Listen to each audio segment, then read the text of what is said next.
You are listening to Arcane Carolinas, an exploration of the Carolinas' folklore, legends, myths, and modern weird. Each episode, we examine the historical context of our topic and aim to preserve some of the stories that help make this part of the world such a fascinating place.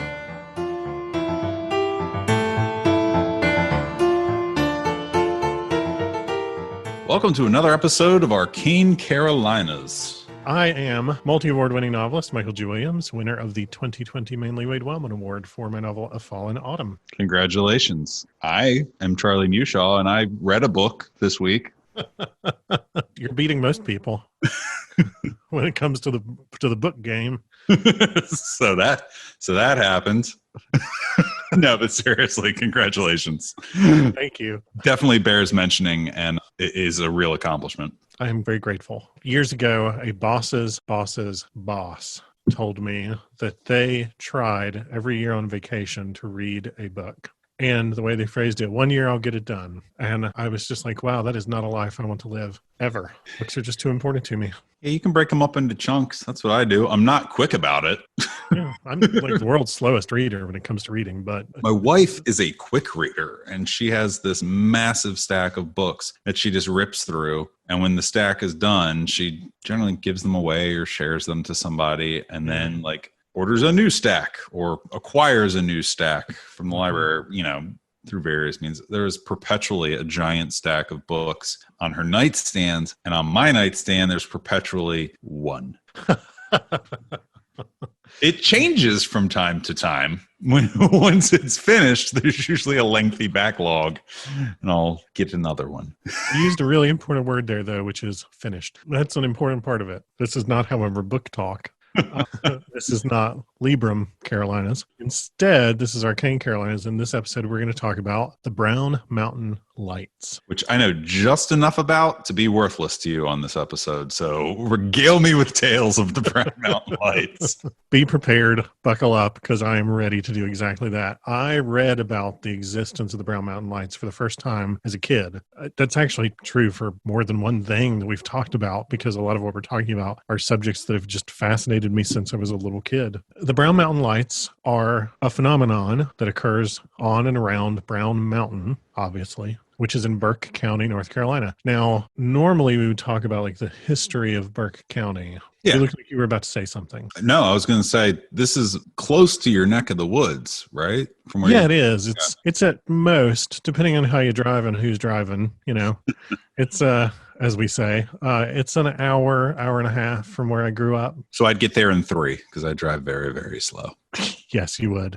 And to get to the places where you can see the Brown Mountain Lights, that involves a lot of back road driving, roads that have speed warnings and switchbacks, and places where if you try to look it up on Google Maps, it'll say that going 16 miles will take you an hour and 15 minutes. One of the places we're going to talk about, there's an advisory that if you decide to go there, you should obtain a high clearance vehicle in order to do so. Okay. Yeah. Normally we would talk about the history of Burke County. Instead, I'm going to talk about a couple of very specific things about Burke County. It's a little closer to Asheville than it is to Winston-Salem on the I-40 corridor in western North Carolina. If you want to visit the locations that we're going to be talking about today, you want to take North Carolina 181, which is also known as the Beatrice Cobb Highway. Beatrice Cobb was a highly respected educator and journalist in the early 20th century, including during the time period that I'm going to talk about right after this. So it's really fascinating to me that the highway is named for her. Cool. Yeah. That's a good tie-in. Yeah, isn't it? She was the publisher of the Morganton Herald. In the first 20 years of the 20th century, a woman was the publisher of the Morganton Herald newspaper, which I consider a very notable achievement and a very notable historical footnote. She was elected secretary of the North Carolina Press Association. She was a Democratic National Committee woman, and she was an advisor during the FDR administration regarding New Deal funding placements in North Carolina and how to best make use of New Deal money to keep the economy going during the Great Depression. So Beatrice Cobb was dialed in. Oh, she was very dialed in. The Beatrice Cobb Highway is also partially North Carolina Bicycle Route 2, which is the Mountain to Sea route. Oh, the Mountains to the Sea Trail, which is not actually a contiguous trail. Yet.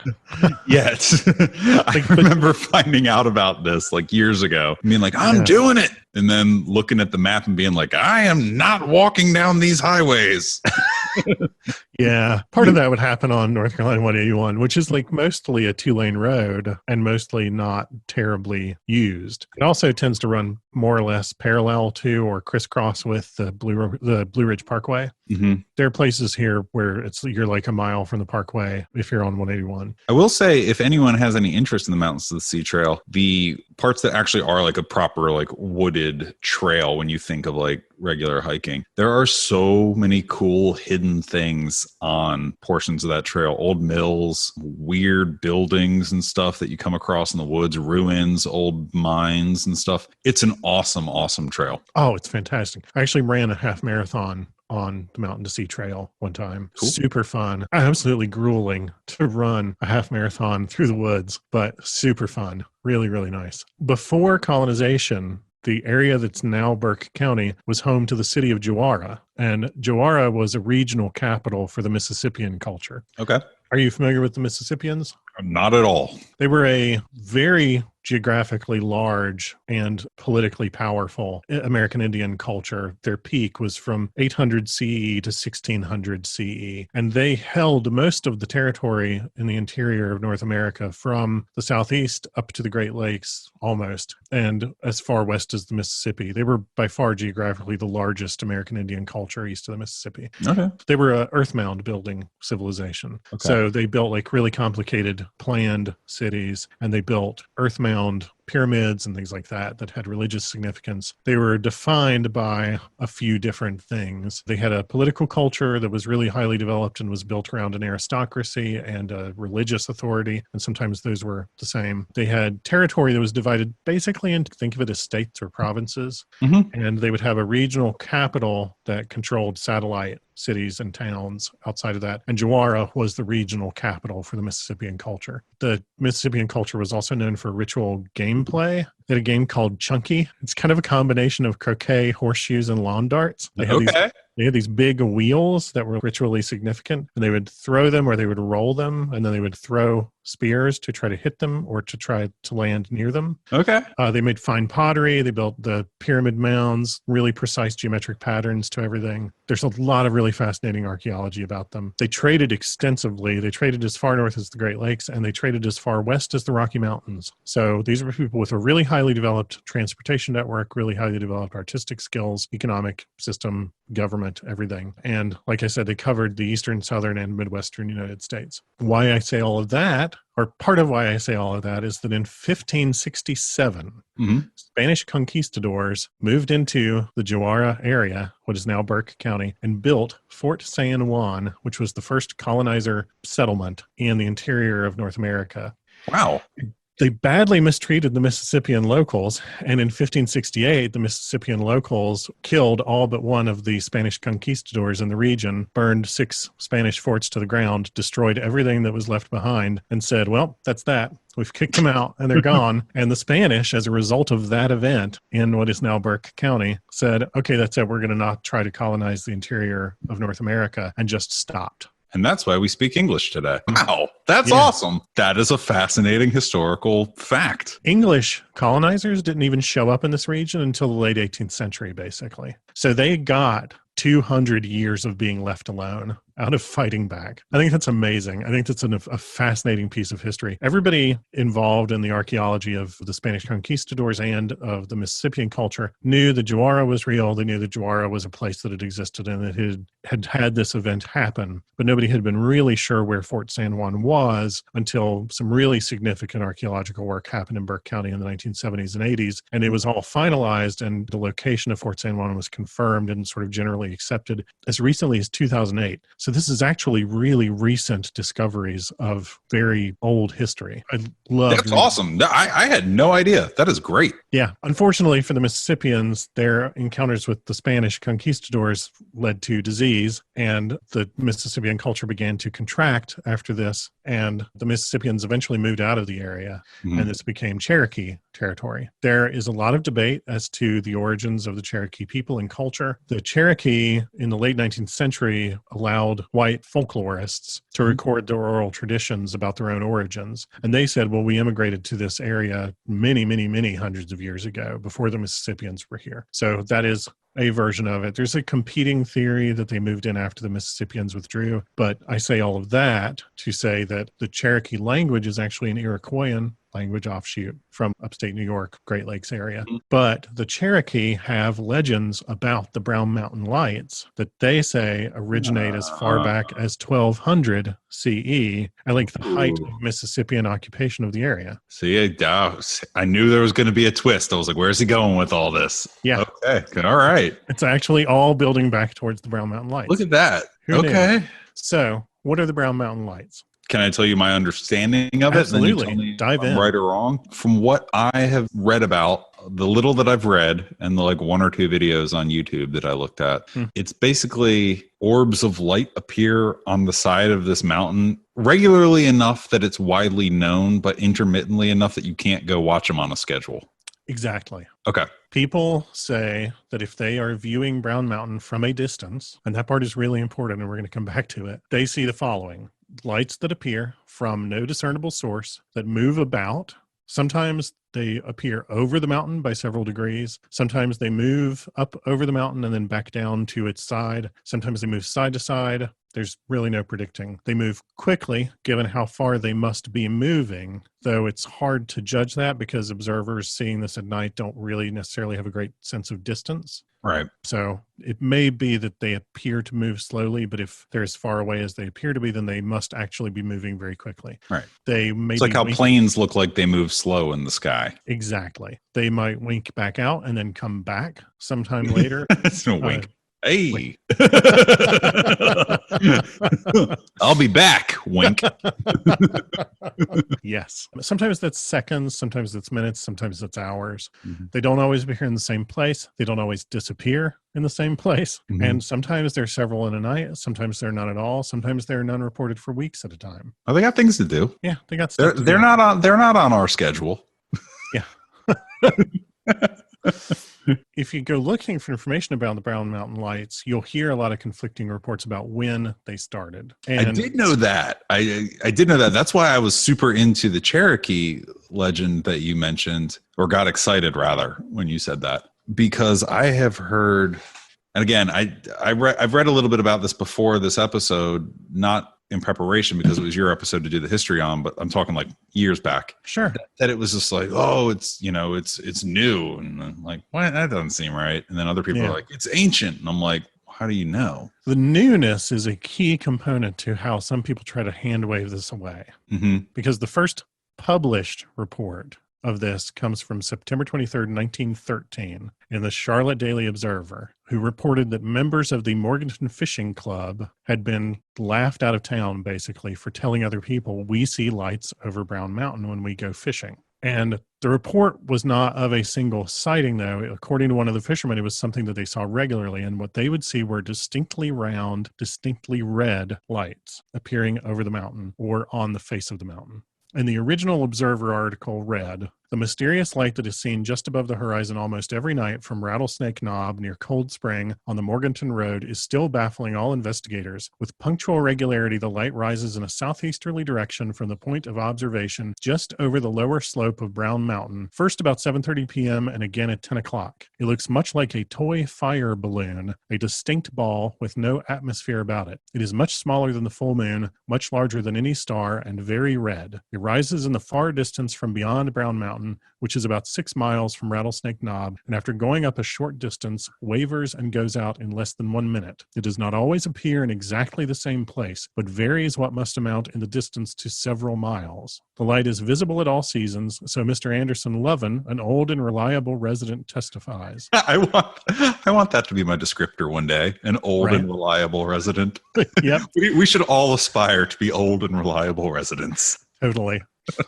There seems to be no doubt that the light rises from some point in the wide, level country between Brown Mountain and the South Mountains, a distance of about 12 miles, though it is possible that it rises at a still greater distance. And I really love that because that is a great foundational description of what people see. It's interesting to me that I'm like, a toy fire balloon. What is a fire? Obviously. Yeah, that I wasn't able to find a picture of that, but I think basically what they mean is Like, think of a helium balloon for a birthday party. Yeah, I gotcha. It's just funny. It just feels like such an artifact of the time that it was written. But we should all aspire to be old and reliable residents. It's interesting to me how it's broken up. Like, this explanation seems to not tie it to the mountain. Right. But as soon as they published this report in 1913, they started hearing from people saying, no, you're wrong. It's not new. And What? People were arguing? Right. In the comment section later that day. Yeah. Oh my God. Imagine old-timey comment sections. I'm good. Yeah. So the Charlotte Daily Observer then had to print that actually a local reverend told them that he had first started seeing it and hearing other people say they saw it in 1908 or 1909. Okay. Then the editor of the Charlotte Observer, this guy named Wade Harris, said that actually there is a record that the light, has puzzled the people since and before the days of the Civil War. I love how this turned into like an ongoing thing for them. Like, we're selling a lot of issues. We need more Brown Mountain lights. Totally. You know, run another story. Go find another quote. Front page. Like, why not? This is the hot ticket. Yeah. Hotter than a toy fire balloon. Which is actually just a balloon that you set on fire while a child cries. I don't know. And if the child doesn't cry and is excited by it, then you know you need to get that child some therapy. Yes, very much so. Keep that child away from matches. It's the pyromania test for children in 1908 or whatever this was. Yes. You think we can trust him with matches? Get the balloon out. I don't know. Did he cry? Yeah, he cried. Yeah, he's fine. We can trust him. Yeah, we're good. Did he not cry? Oh, God, no. He's not allowed to go in the barn ever again. Nope. No lanterns, only day chores.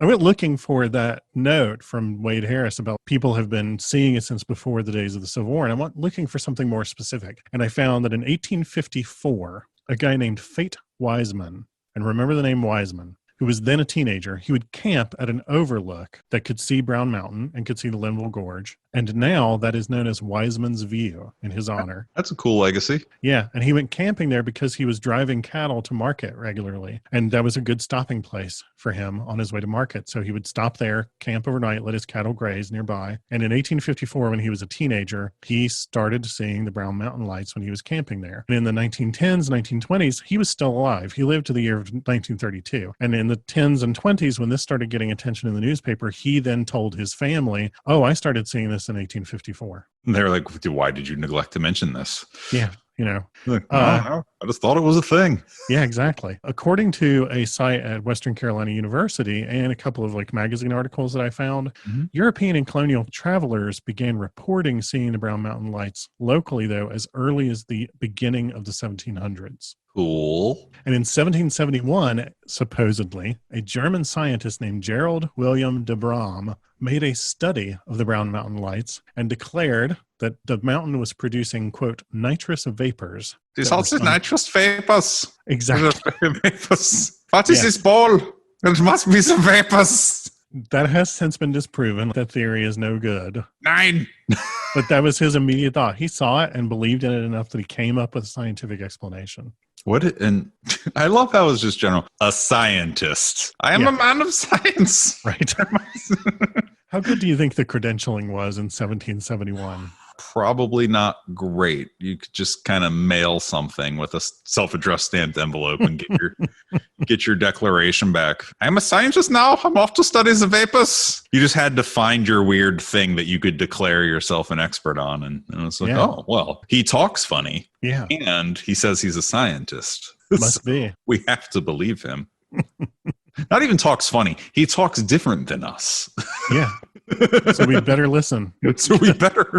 And then I was curious about like trying to find more information about this Cherokee legend that supposedly existed. And I found an article from Carolina Country Magazine who reported in 2012 that the Cherokee native to the region had legends explaining that phenomenon had been seen by them as far back as 1200 CE because, according to their history, that was the year of a big battle between the Cherokee and the Catawba.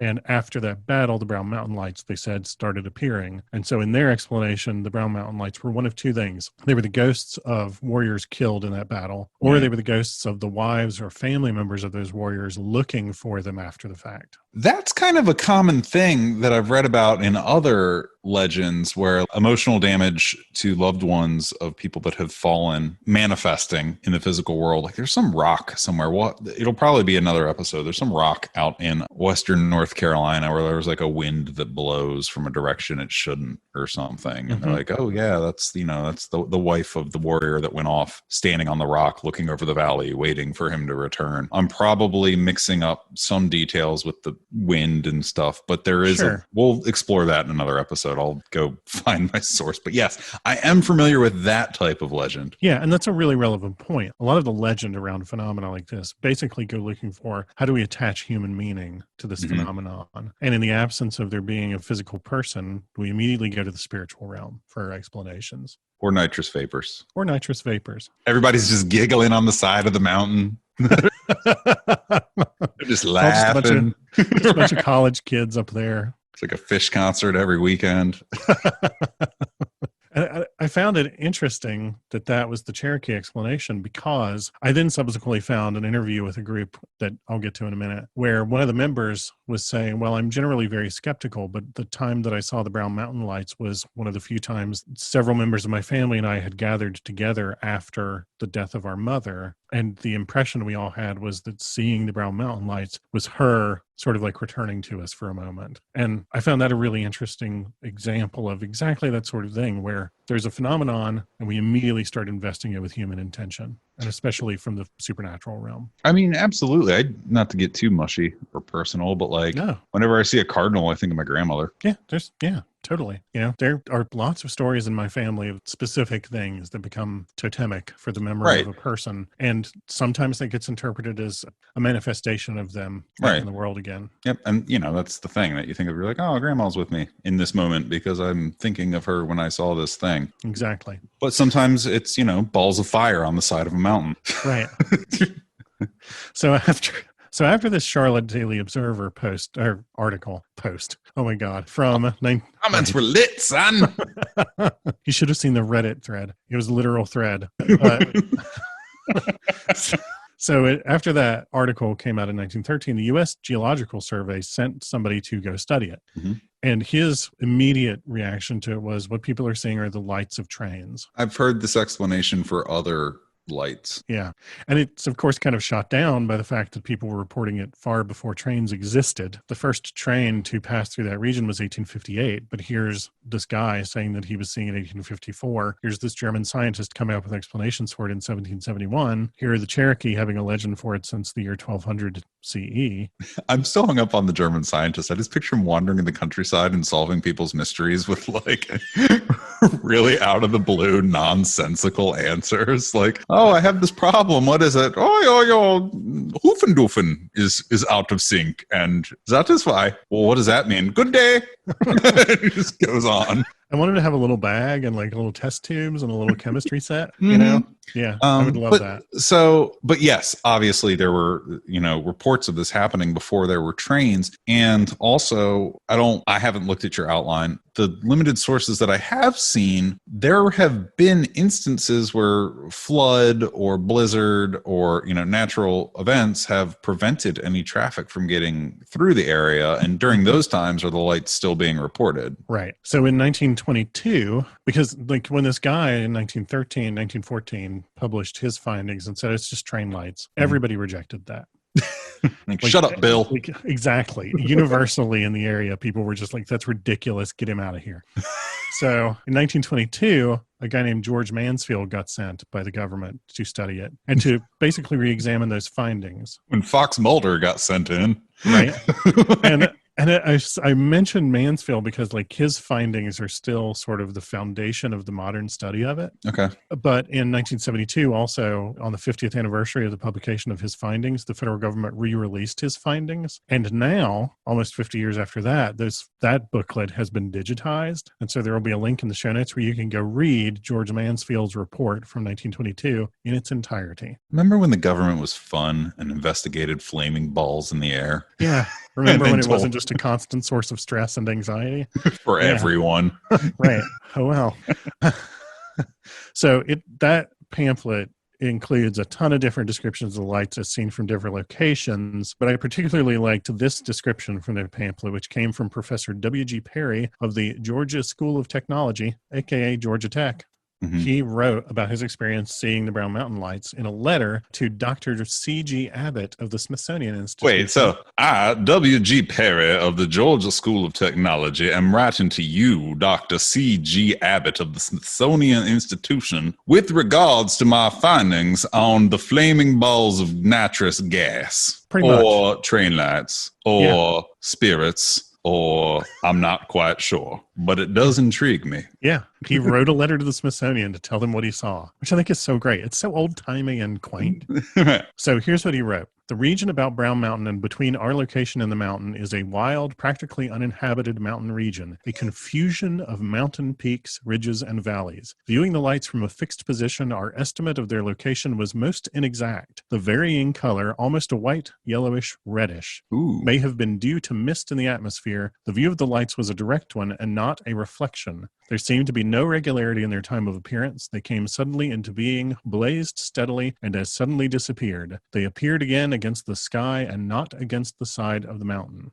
That's another thing about the train explanation is the lights that people were reporting almost always either started or ended above the line of the mountain. So it's not something that's just on the mountain. It's something in the air above it. Mm-hmm. And at the time of his investigations, Mansfield also notes that he got to talk to miners who were doing preliminary digging on Brown Mountain in preparation for a potential tunnel to be built. Okay. I was like, that's a really weird way to describe he talked to local kids. Oh yeah, no. These are like people who mine, not MINOR, MINER. You kids releasing any toy balloons? You kids letting your fire balloons out? You're not going to catch me and my pyromania. I'm going to get rid of every one of these balloons in town. So I don't know why that's my kid voice. You can tell how much time I spend around children. Caldwell Power Company at the time was thinking about building a tunnel through Brown Mountain, and they had done 50 to 100 exploratory digs. They let Mansfield come and talk to those miners, and those miners reported that magnetic fields on the mountain would cause compasses to be off by as much as 6 degrees. Oh, now we're cooking with gas, nitrous gas. This is okay. Yep. But when Mansfield asked to examine samples that these miners had with them, he could not get any significant magnetic reading from the samples. And so his take was if there is something happening, it is local to the mountain and is not about the rock in the mountain itself. Okay. Because aren't the northern lights, like at the poles, aren't they like part of the, I'm going to probably saying this wrong because I'm not a scientist, trademark, patent pending. Magnetosphere, isn't that how the northern lights appear? Yeah, it's cosmic rays interacting with the magnetic field of the earth. With the magnetosphere, which is that big ball around Magneto in the cartoons. Yes. That's to the magnetosphere. Right.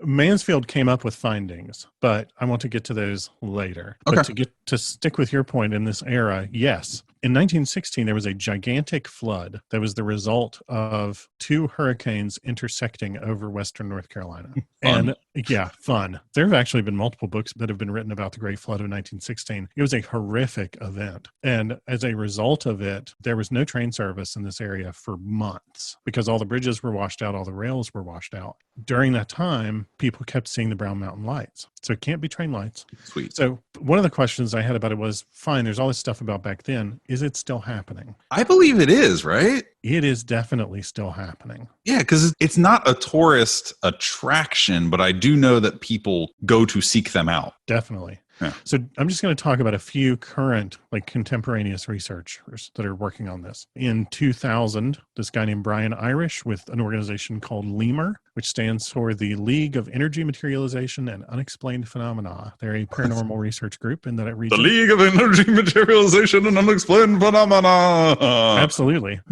LEMUR captured footage. Brian Irish of LEMUR captured footage of what he said were the Brown Mountain lights. I'm going to put links to everything that I've got links to in the show notes. And I'm going to go look at them. Yeah.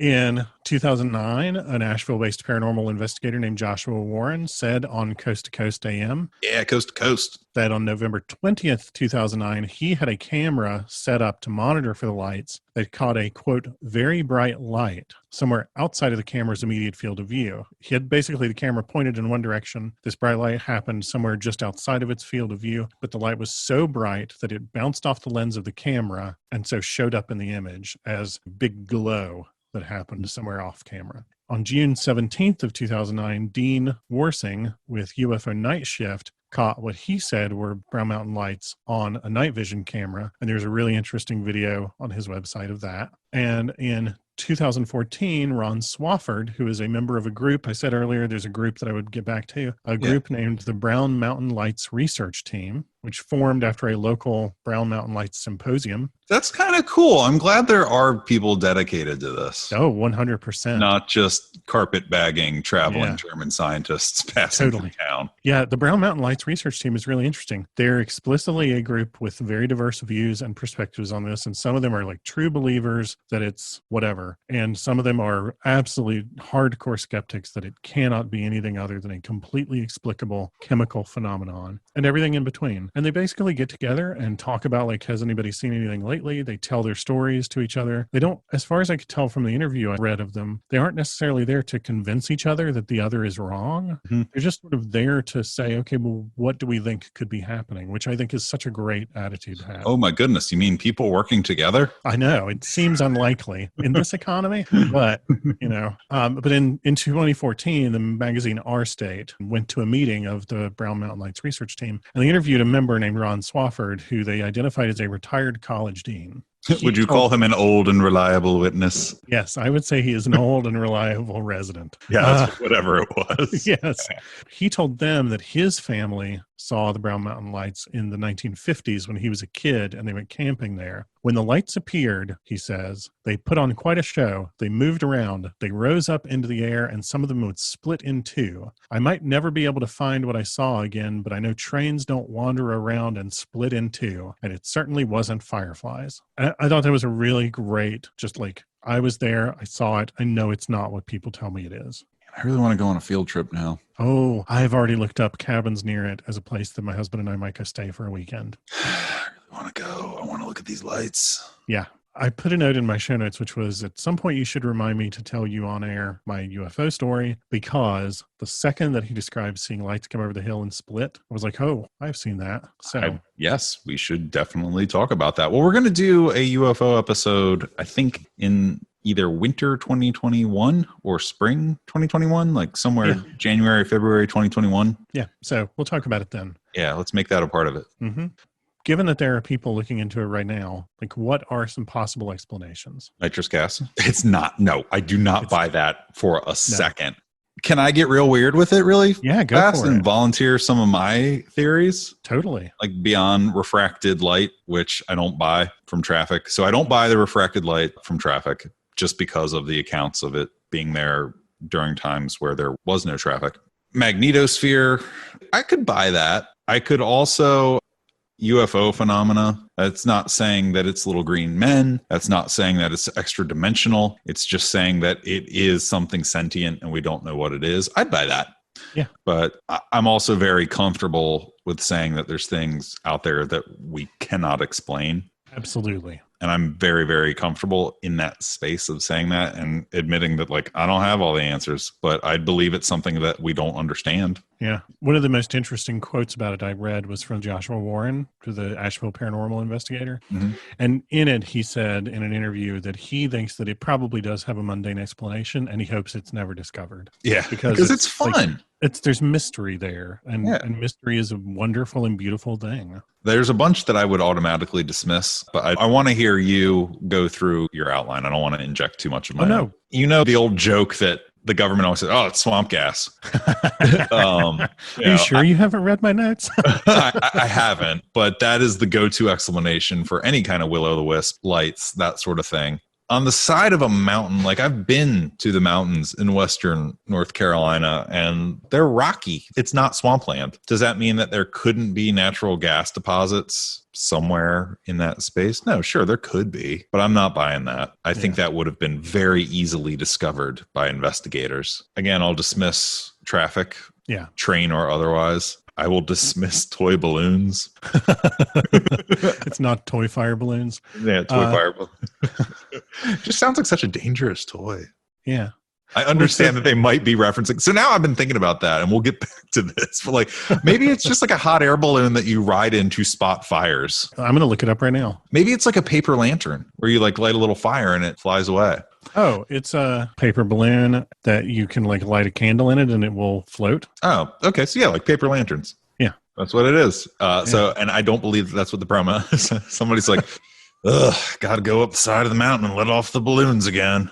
Right. Like nobody's doing that. Nobody's doing that for hundreds of years. Yeah. So that's my position, is that I don't know. I would buy that it exists beyond our explanation. I would also buy that it's something to do with the same phenomena that causes northern lights, something like that.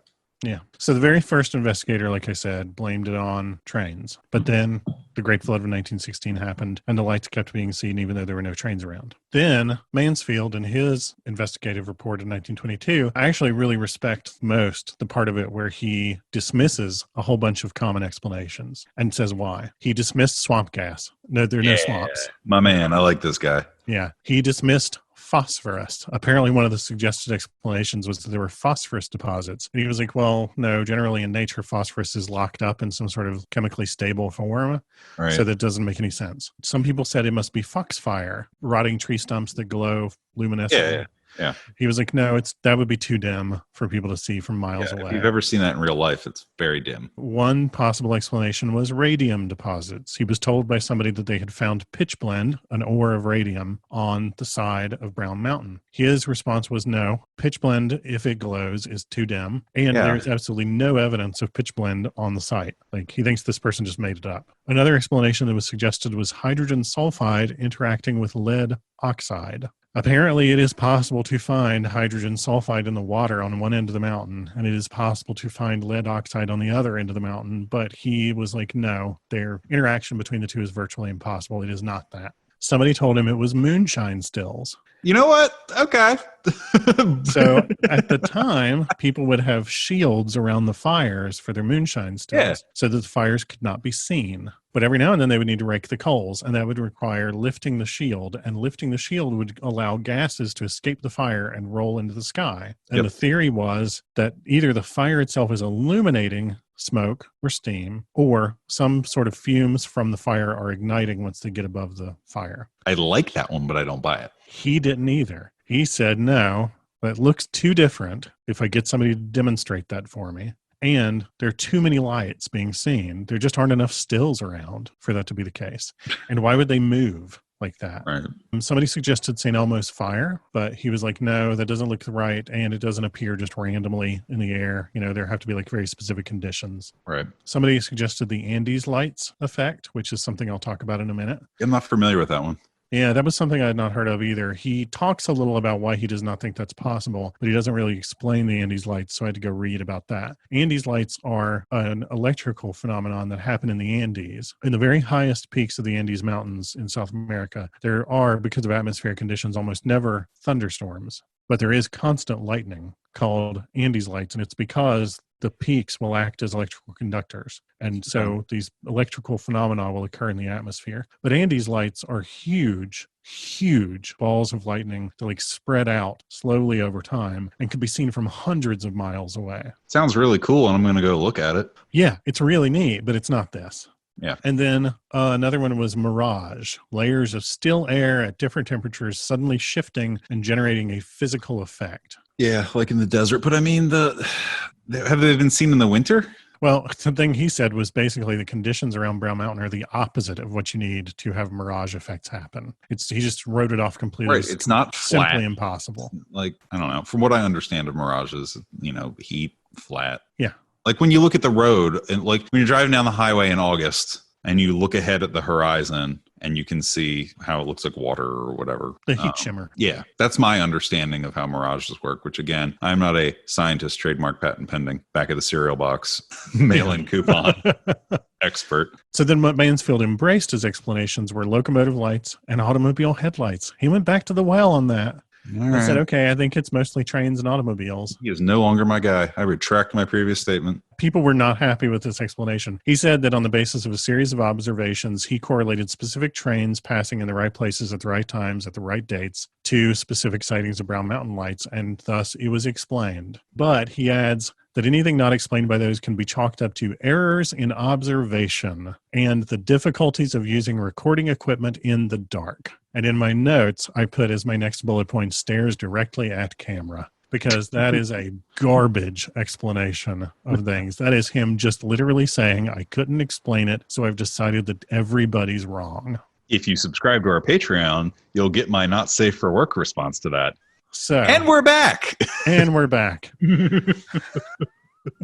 So these days, there is actually a person looking into this on behalf of Appalachian State University. Appalachian State University's director of observatories took some surplus equipment from the program there and has spent serious time trying to collect sightings and recordings and talk to people and identify it. He says 95% of reports are, quote, bogus and, quote, probably ball lightning. Well, he's a lot more open-minded in interviews than that makes him sound, but I sort of automatically scoff at that reflexive 95% figure because that's given for like so many different phenomena, and I think people pull it out because it just sounds good. Sure. You know? And I think it probably also has its origin in early reports on the UFO phenomenon by groups like Project Sign and Project Grudge and Project Blue Book, where they would say things like, it's swamp gas. We've identified 95% of them, you know, things like that. It's just a nice, almost round figure that people can go for on it as a knee-jerk thing. Sure. And, you know, if you're, I'm playing devil's advocate for a second. Sure.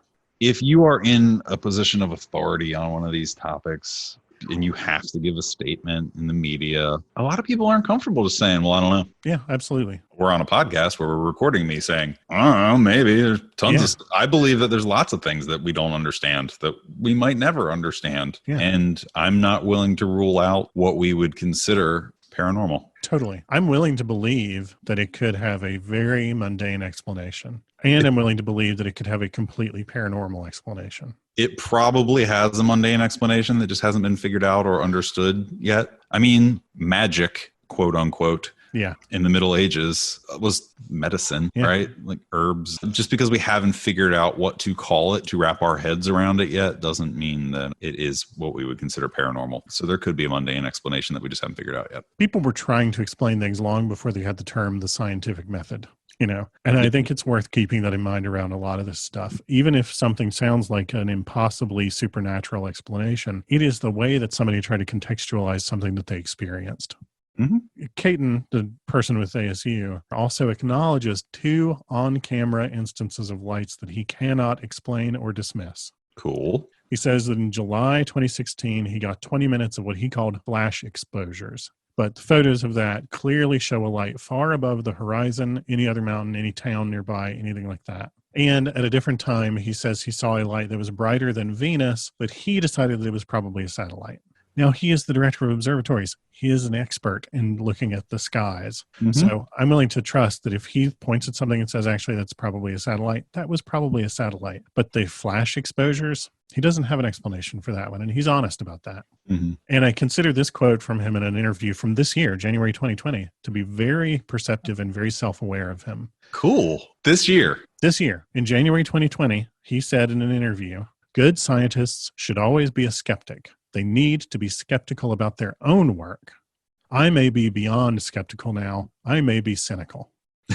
And I feel like that shows a lot of self-awareness. That's a really honest thing for somebody to say, and I have a lot of respect for him for that.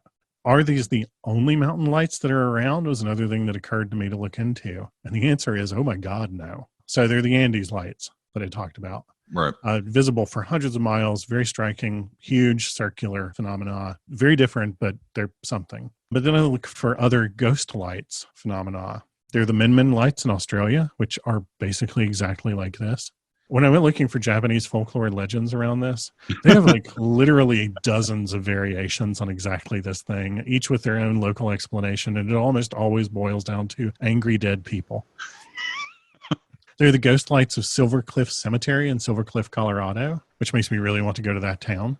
They're the ghost lights of Borrego or Oriflame Mountain in California, the Sand Mountain ghost lights of Mount Sterling, Kentucky, the blue ghosts of Appalachia. I found this really interesting. There is a breed of firefly that is unique to the Appalachian Mountains in North Carolina that are called blue ghost because they're the only fireflies in the world that light up blue. Oh, that's cool. Yeah. That's fun. But the most interesting other ghost light phenomenon that I found was the Linville Gorge lights. At the very beginning of this, I said that Wiseman's View has a view of Brown Mountain and of Linville Gorge. From Wiseman's View, Linville Gorge and the Linville River at the bottom of the gorge, the river is 1,500 feet below you. when you're on Wiseman's View. Mm-hmm. And you can be looking at the Brown Mountain Lights and see the Brown Mountain Lights and look down into Linville Gorge and see a totally different phenomenon called the Linville Gorge Lights happening 1,500 feet below you and miles away from the mountain. And nobody has explained that yet, except to say that it must obviously have a different source, or they have the same source and nobody can figure out why. I wonder what's directly in the middle geographically. Couple mountains. Right, but I mean, like, geographically in the middle, if you were to drop a pin and go to that spot. Oh, I don't know. The Linville Gorge Lights were not seen before the 1950s, as far as I can tell. But after the 1950s, people started seeing the Linville Gorge Lights, too. The lights are angry, my friend. Yeah. Pop culture appearances by the Brown Mountain Lights, a couple of those real quick. They showed up in the X-Files. Mm-hmm. The Carolinas are in a lot of that. Yeah. Not a lot. There is a not insignificant number of Carolina folklore references in the X-Files. I was able to find online a map somebody made. There was an interactive map of locations for the X-Files. Oh, and there were a bunch of dots in the Carolinas. It was really interesting. And then also in 2014, there was a movie made called Alien Abduction that was filmed in that area. And it's about a family having an interaction with aliens that involves the Brown Mountain Lights, basically. And I found that really interesting that there was a local feature film. Yeah. So playing the worst case scenario game. I like when you do this. This is fun. If I were going to put the Brown Mountain Lights in a novel and use them to be either the hook or the explanation for something, what if the Brown Mountain Lights are fake, but they attracted something real? Like, what if train lights attracted something supernatural that thought that the train lights were its counterpart? So, like, if the Godzilla-themed restaurant in San Francisco attracted Godzilla out of the ocean. Exactly.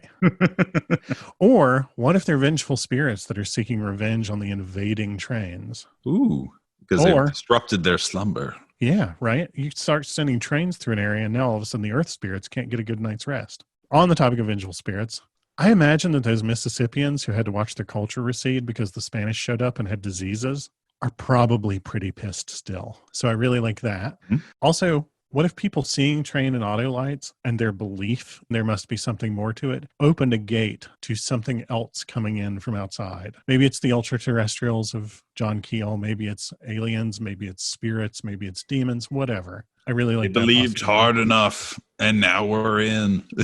Yeah, exactly. Or what if a geological or atmospheric phenomenon built towards the opening of a gate? What if there were like micro tremors in the area that caused some sort of spiritual gate to open? This is very, very Ghostbusters with Shandor and the construction of gates. Yes. And then the last one that I had was, doesn't the idea of lights appearing and disappearing, but never where people are right then, sound awfully Fey-like? Because multiple teams would split up in the area and try to spot where the lights were coming from and triangulate them. And it would turn out that any team that was on Brown Mountain itself would never see the lights, but every other team away from Brown Mountain would see the lights near those people. When I mentioned way, way, way back in the episode about extraterrestrial and extra-dimensional, the extra-dimensional explanation of Fey creatures and tying that into like Scotch-Irish folklore of fairies and stuff like that is where my head was at with these lights, where I was just like, well, it sounds like mischievous fairies from Irish tradition. Totally. And I love that idea. I love the idea that it's basically trickster spirits of Brown Mountain. That was a great episode. Thank you. I learned a lot about the Brown Mountain Lights today. Yeah, I'm sorry that I just talked for an hour about the Brown Mountain Lights, but I really enjoyed reading about this. So much so that I literally did, at the end of writing these notes, start looking up places to stay near this because I really want to go to it. I think it sounds awesome. Thanks for listening. Please like, rate, subscribe, consider visiting our Patreon. Oh, you're going to do an end thing that has all that, right? Sure, but it doesn't hurt to say it twice. Yeah, there you go. That's the ticket. It'll also include the URL for my website. That's the nitrous vapors. I really enjoyed talking about this. Thanks for letting me go on about it. Until next time.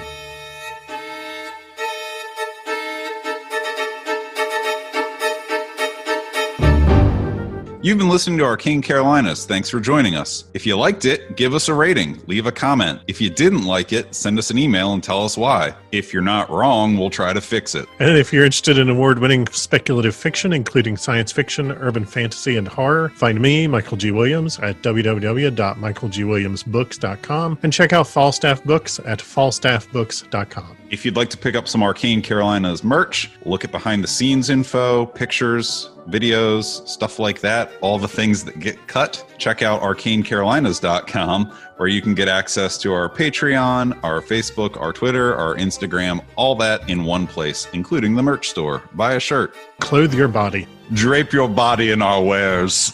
Be our living billboards. I always gotta come up with something better to close it, like a good evening. Some Vincent Price, like, be sure to go bump in the night. Right. I don't know, because I'm a dork, my version is probably, if you go driving around out there, make sure your cell phone is charged.